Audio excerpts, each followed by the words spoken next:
How to scale Facebook ads in 2024. Now, why can I talk about this? I have extensive experience scaling Facebook ads. This is an account in the clothing space that I scaled to $37,000 per day in November of 2023, 4.92 return on ad spend at 186,000 conversion value. So scaled this account to spending over $37,000 in one day at almost a 5 return on ad spend.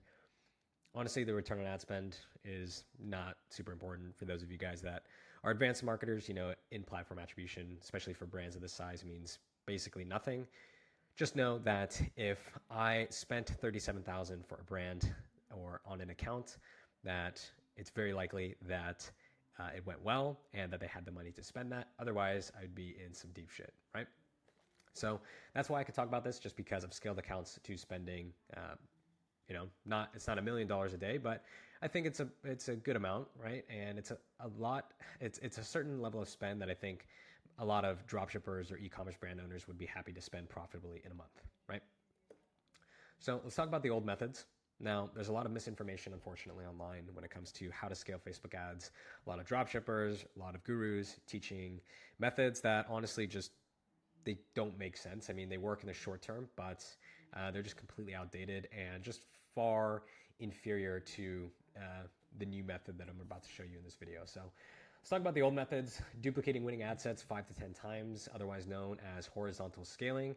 And guys, just because you call something, if you give duplicating ad sets 5 to 10 times a fancy name like horizontal scaling, that doesn't mean it's actually a method. It's really just a rebranded name for gambling, right? Separate testing and scaling campaigns, and then we have interest groups and lookalikes. So let's go through each one of these really quick. So what's wrong with duping? It works short term, but invariably leads to constant launching or killing, aka day trading. Now, if you guys are doing lots of duplication, then you know those dupes usually don't last that long. Usually you're having to duplicate ad sets every, let's call it 3 to 7 days. But regardless, you're constantly launching, you're constantly killing, and you're probably spending hours inside of your ad account. And you get a few good days of performance, but inevitably when those dupes fall off and performance tanks, you end up killing, and the cycle continues multiple times per week, right? Duping also puts focus on quote unquote pockets of audience as opposed to creative. And this is a term that, I subscribed to this theory for a long while. And it was only until I got experience behind high spending 5-figure a day ad accounts that I realized what a farce this idea of pockets of audience is. And really what the driving force of campaign efficiency is the inputs. So the creative, the offer, the landing page, the brand, those things drive scale and impact scale infinitely more significantly than something like finding winning pockets of audiences. Then we also have that duping magnifies poor user experience, leading to higher CPMs and CPAs. So what I mean by this is the best e-commerce sites in the world convert at like 3 to 5%, regardless, single digit percentage, which means for every 3 people that convert, there's 97 people that don't convert. So you can think about this in terms of user experience as well. This is why our click-through rates are measured in 1 to 5%. So for every 100 people you show the ad to, you only get 1 person to click. That means there's 99 people who are scrolling past the ads and don't click. Expected click-through rate is one of the variables that is determined in your total ad value or ad rank, which determines whether or not you win an auction. So in other words, by duplicating an ad set multiple times, you're magnifying, you're getting more reach. This is true. You can't deny it.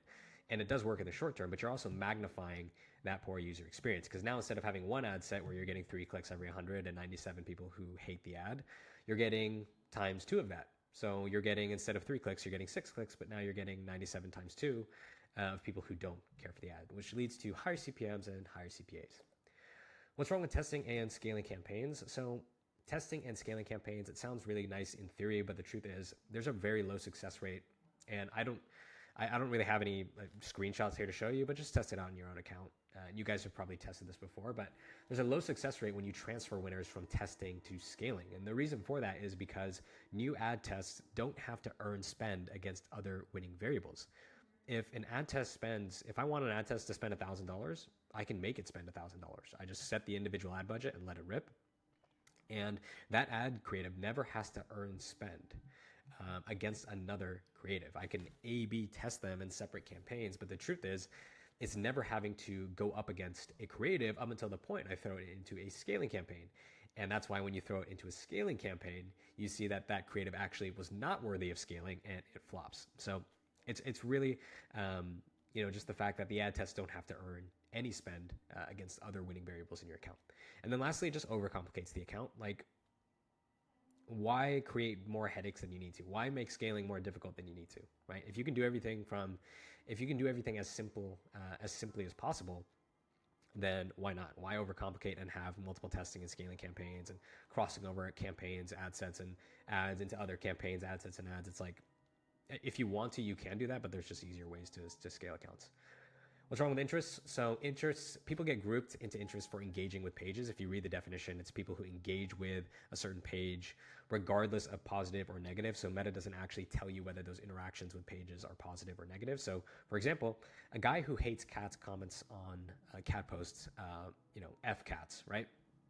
And he's engaged with a cat post. In fact, he's left a comment, right? He's left a comment on the post. So it looks like, he took the time to engage with it. And he gets thrown into the quote unquote cat interests, right? Remember, Meta is a machine. It's an algorithm. It's a series of zeros and ones. It doesn't have the context. So if I comment and engage with a post negatively, I'm going to get thrown into that cat interest. And if you're targeting a cat product, I'm sure you don't want those guys who are commenting things like that. You don't want your ads serving to them. Secondly, people get labeled after they've shown intent with other brands. So if I buy a teeth whitening kit, let's say you target like dental hygiene as an interest. If I've recently bought a teeth whitening kit, let's say from Snow Teeth Whitening, I'm going to be getting served teeth whitening kit ads, even though I have no intent to buy. I've just made a purchase. I've shown the highest intent on another competitor's page. I've added to cart. I've been to the website, reached checkout. I've even purchased. And so it looks like I'm someone who really engages with brands in the space, when in reality, I have no intent to buy, right? A teeth white, especially higher AOV price points, where I'm not purchasing multiple quantities of higher price point products within a short time period. Why should I be served a teeth whitening kit ad? Maybe that will help, or that has a tertiary benefit of, in the future, when my teeth whitening kit from Snow runs out, I may want to consider another brand. But we're talking a several month to potentially year-long life cycle of what I just described. So why bother? Now with lookalikes, Facebook already does this for you. So the whole idea with a lookalike, and it sounds really good in theory, is that you're creating an audience based off of a custom audience of people who have shown or made, who have shown a certain level of intent on your site, whether that's visiting the site, time spent on the site. But Facebook already does this for you, okay? Example, if optimizing for purchase, Facebook is already going after the people most likely to convert. You're telling Facebook to go after purchases. Don't you think it's going to go after the people most likely to convert anyways? Facebook's using data from the ad account and data on the users, so the data that it has on us, to figure out who to serve the ads to. It doesn't need you to give it data. It has the data. It doesn't need you as the marketer to say, here's this specific set of data and you should create an audience off of it. It's like, it's already doing that. You're telling it to go after purchases. So it's going after people most likely to convert, and it has that data already. It has the link clicks. It has the add to carts. It has even more than that, actually. So in fact, all you're doing when you are limiting to a certain lookalike based off of add to carts or initiate checkouts is you're actually canceling out all of the data that is also valuable on people just because they don't fit into a certain, add to cart event, right? And then lastly, audience size on lookalikes is just small. Right? They're tiny. They're like, we're talking like 1 million to 2 million. Why limit your audience size to 1 million to 2 million when you can go after 50 million people, right? Or you can keep it as wide as possible, right? When Facebook's already doing this stuff for you. Okay, so the new method. Now that we've gone over the old methods, let's talk about the new method. The new method is the one campaign, or I call it the one campaign in all caps because I think it looks sick. I am not the first person to champion this method. I'm not the first person to talk about this method. CT the Disruptor, Nick Terrio, these are both guys who have been preaching the one campaign longer than I have. And the reason why I preach it as well is because it works. I've tried all the old methods. I've wanted to smash my head against a wall, day trading inside of my ad account, spending hours trying to crack the ad account madness, only to realize that it's actually a lot simpler once you understand how Meta works, or at least have enough of an understanding to know that it doesn't need to be as complicated as some of these people make it out to be. So one campaign per business objective or product or category. Per business objective meaning driving sales or versus driving leads, or driving sales for evergreen products versus a promotion, and one campaign per product category or category. We do testing and scaling in one CBO, and we use broad targeting. The one campaign setup, very simple. You do one CBO campaign.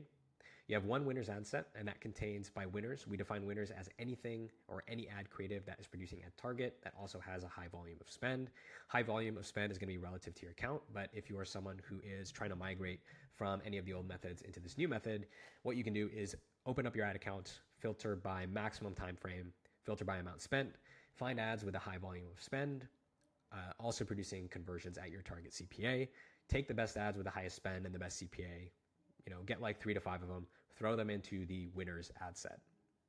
So in short, the winners ad set should just be your best ad creatives. If you're in the account, you know which one those are. So put them in to the winners ad set. Then we're going to go broad targeting, age, gender, and country. Honestly, I don't even touch age and gender. I just leave that completely broad, and the only thing I'm modifying really is the country. We use automatic placements, highest cost, lowest volume, so no cost caps. Don't even mention a freaking cost cap in the comments or anywhere to me. I freaking hate them. We're running highest cost, lowest volume, 7-day click, 1-day view. There are very few use cases for any other attribution window outside of 7-day click, 1-day view. And if you're a brand that is deciding on attribution windows, then you know which one you need to use. But the way I like to think of it is 7-day click, 1-day view allows for the highest quantity of data to be filtered through the ad account, which is most important, especially if you're drop shipping or if you're a low spend, under 6-figure spending brand, just getting as much data into the ad account as possible. And then 1-day click is best suited really for brands that want the highest quality of data. And also for brands where it's important to measure the incrementality of every single sale, because 1-day click is obviously the highest quality action that we can procure from Facebook, because it's people that are clicking on an ad and within 1 day purchasing. So if that's important to you, and again, that is a separate tier of brands that I guarantee you like 99% of people watching this video does not apply for. 7-day click, 1-day view, get the most data through to the ad account as possible. If you're dropshipping, no audience exclusions. If you're a brand, 30-day pixel purchaser audience exclusions. Create a custom audience, do pixel purchasers in the last 30 days, throw that in as an excluded audience into your ad set, and you are good to go. So we have our one winners ad set with those settings, 1 to 2 creative testing ad sets as well. Those are going to inherit the exact same settings as your winners ad set. We're doing 1 to 2 creative testing ad sets every 3 to 7 days. We're batch testing new creatives in the same CBO as our winners. That is the one campaign CBO setup. I know, very simple. This is all you need to scale your ad account. Why one campaign? So why one campaign and why CBO?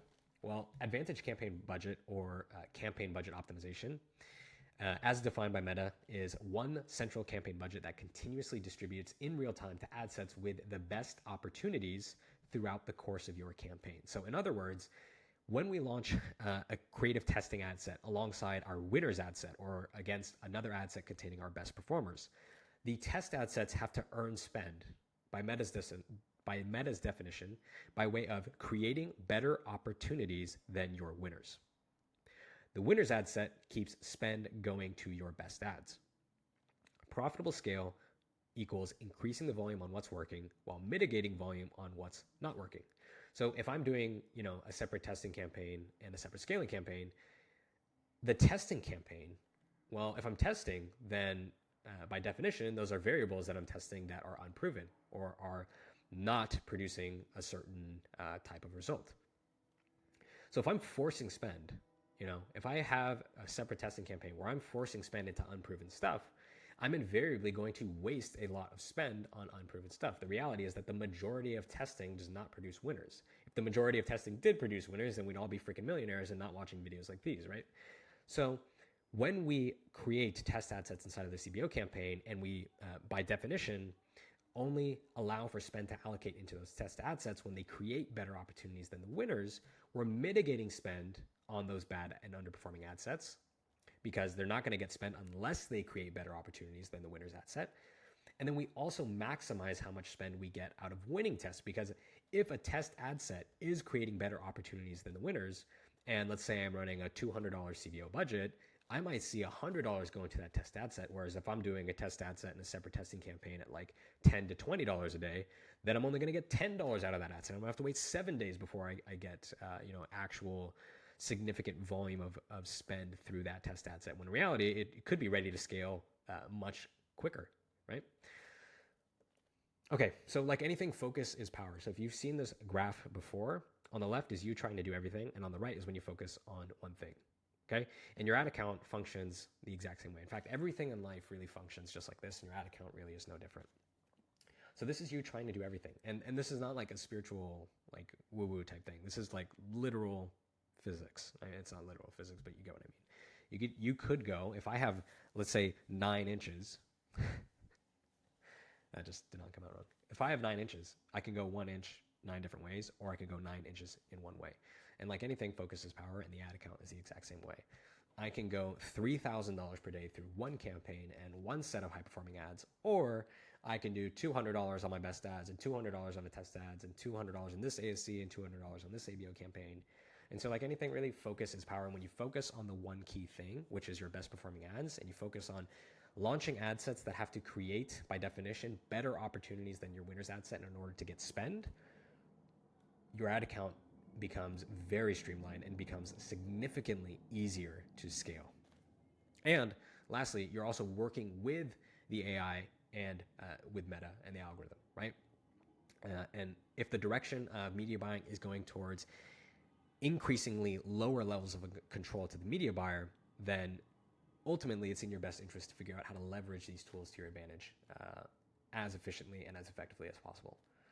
So how do you actually manage? So I actually have a separate kind of Miro board that's a little bit complicated that shows you how to do this, but how do you actually manage? It's very simple. If you're at target CPA, scale by 20%. You can scale by more than 20%. I personally like 20%. I don't think there's a magic number to where people say if it's lower than 20%, it doesn't, you don't go reset the learning phase. Honestly, I just like 20% because I find when I do an increase by 20%, I usually don't see any disruption in performance, or performance doesn't completely destabilize. The same way I do if I do a doubling of the budget. If I double or triple, I usually see performance kind of act weird, not all the time, but I think 20% is a nice safeguard, and it's just a nice number. 20%, small little bump, right? So if I'm at target CPA, scale by 20%. Now, whether you use Northbeam, whether you use Triple Whale, whatever you're tracking, if you are at target cost per acquisition, and if you're a legitimate brand, you're looking at new customer CPA. If you're dropshipping, you're just looking at your blended CPA. If I'm at target, scale by 20%, and I leave. I don't touch anything. If I am at target, I scale by 20%, close my laptop, and I go watch a movie with friends, or I go to the gym, or go back to work. You get the point. That is it. If you are at target, scale. If you're not, check the last 3 days. Okay. Now, if the last 2 days are at target, don't touch the budget. Just leave it. You might be having a bad day. It happens. Performance ebbs and flows. It fluctuates. You're going to have one-off bad days. So if the last 2 days look good and yesterday is just a one-off bad day, don't touch. If the last 3 days you're not at target, check if you're profitable. So now you have a 3-day stretch where you're not performing at target. Check if you're profitable. If the last 2 days you're not at target but you're profitable, don't touch. This is especially pertinent for you brands that are actually driving traffic from multiple different channels. You have an organic presence. You maybe did a Good Morning America feature. Check if you're profitable. Remember, as a media buyer or as someone managing an ad account, your goal is to drive business success, not conversions at target CPA, not return on ad spend. Your goal is to drive business success. And more often than not, that means drive profit. Especially for dropshippers and, lower spending e-com brands. So if you're profitable, don't touch the budget. Leave it. Your ad account is functioning as intended, which is to drive business success. Just because the attribution isn't showing that you have a certain amount of purchases and you're at target return on ad spend doesn't matter, right? There are conversions that maybe aren't picking up. Maybe the attribution is just not reporting correctly. Don't touch. You're profitable. And more often than not, you can test this yourself. You will find that the next day you'll actually be profitable, and then you'll see all the attribution and you'll be like, wow, I'm so glad I did not touch the budget because I would have missed out on so much spend. Now, if the last 3 days you're not at target and you're not profitable, lower by 20%. So if you check the last 3 days of performance, you're not at target and you're not making money, lower by 20%, close the laptop, and move on with your life. Now, when do you test new creative? So what is the role of creative testing? All right. So when you test new creatives is when you can't scale past a certain daily spend. The whole point of creative testing is to improve the efficiency of the campaign so you can spend more. That is why we create ads. We create ads so we can improve the efficiency of the campaign, so we can drive lower CPAs and higher return on ad spends so we can spend more. That is the role of the creative test. You do 1 to 2 creative tests per week. That's the cadence that I like. I think you should, at minimum, be always testing 1 to 2 creative tests per week because you never know, right? And 1 to 2 creative tests ensures that you are driving a certain level of quality of creative tests. But also 1 to 2 creative tests I find to be a sweet spot in terms of volume as well. 1 to 2 creative tests per week. And I believe that is the end of the deck. So that is the end of the training. That is how you scale Facebook ads in 2024. Let's do a very, very quick recap of everything that we talked about. We talked about why the old methods are outdated and the superior method, in my opinion, which is the one campaign. So it's a quick recap. 1 CBO campaign, 1 winner's ad set, broad targeting, auto placements, highest cost, lowest volume, 7-day click, 1-day view.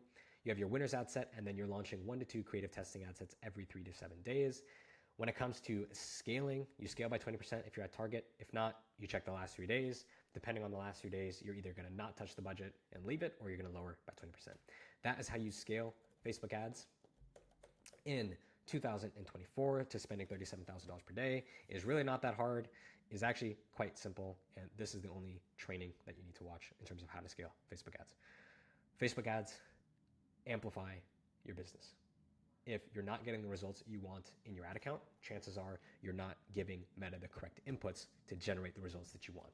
So if you're not seeing results, it's not because you're doing 5 ad sets versus 10 ad sets. It's not because you're doing an ASC campaign and a CBO campaign. It's not because you have a testing campaign and a scaling campaign and your scaling campaign is not set up correctly, or you're not doing individual ad budgets, or whatever the case may be. It's 9 times out of 10 because the inputs that you are giving Meta are of an insufficient quality to drive the kind of results that you want. So focus on the inputs, focus on quality creative, focus on having a really good offer, focus on conversion rate optimization, focus on your brand, focus on organic presence.